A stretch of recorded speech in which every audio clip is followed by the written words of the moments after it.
the Prime Minister is stubbornly refusing to listen to the Australian people on this important issue of equality and ending discrimination.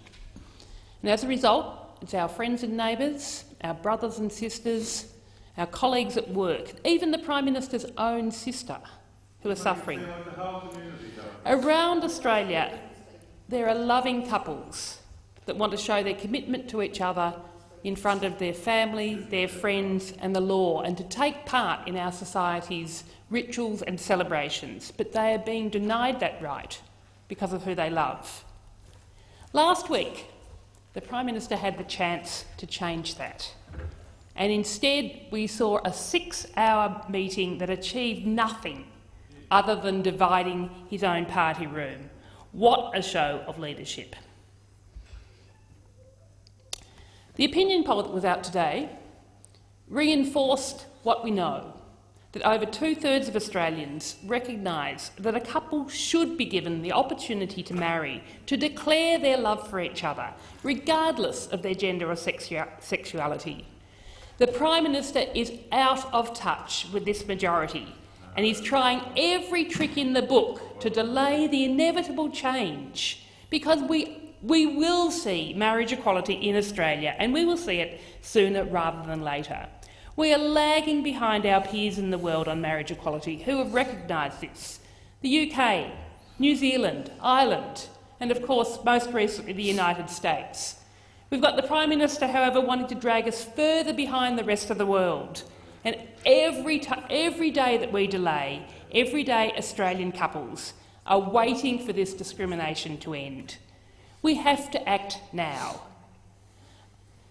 In terms of leadership, we have got so many options up in the air at the moment, from a referendum to plebiscites after the election, at the election, before the election. Who knows what the meaning of these plebiscites are.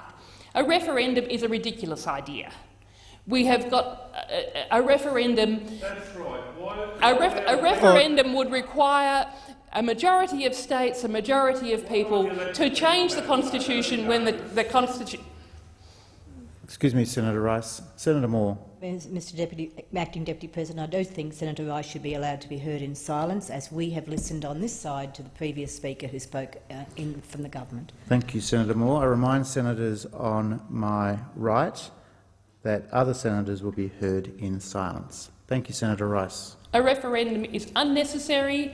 We do not need a referendum to change the Constitution, which clearly states that it is in the power of this parliament to decide on marriage. A plebiscite will tell us what we already know, that the vast majority of Australians want marriage equality. But if it comes to a plebiscite, we must not prolong the process.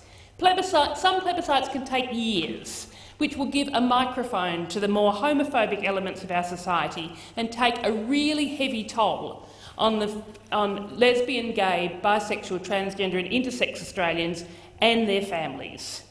If we're going to have a plebiscite, it must be held as soon as possible, no later than at the coming federal election, and the wording has to be owned by the parliament. It mustn't have the opportunity to be left to another of the Prime Minister's disastrous captain's picks. We have got the opportunity to end discrimination and to legislate for marriage equality in this parliament. It's up to this parliament. We are in this place to represent Australian people. The easiest and most straightforward way is to allow the cross-party debate, the cross-party bill which is currently in the House of Representatives, to be debated in the House of Representatives, and for the members of the Liberal Party to be given a conscience vote, a free vote, so that they can be listening to their constituents and voting according to their conscience. We should be allowing legislation to similarly be debated in the Senate. Every day that the Prime Minister is delaying this is another day that the discrimination of LGBTIQ people and their families in Australia continues. Last week, I raised the story of 62-year-old Jared in Question Time, who is despairing that he may never get the opportunity to marry his long-term male partner and the love of his life. But symptomatic of this government, the Minister representing the Prime Minister completely ignored my question, just like this government is ignoring the Australian people. Today I received a message from Gerard. He thanked me, saying, "It's typical of the Parliament that you didn't get an answer, but you did persevere, and I'm so grateful for this." There are thousands of people just like Gerard around the country, and the Prime Minister is failing them. But despite the best efforts of the Prime Minister, the Greens will continue to stand with the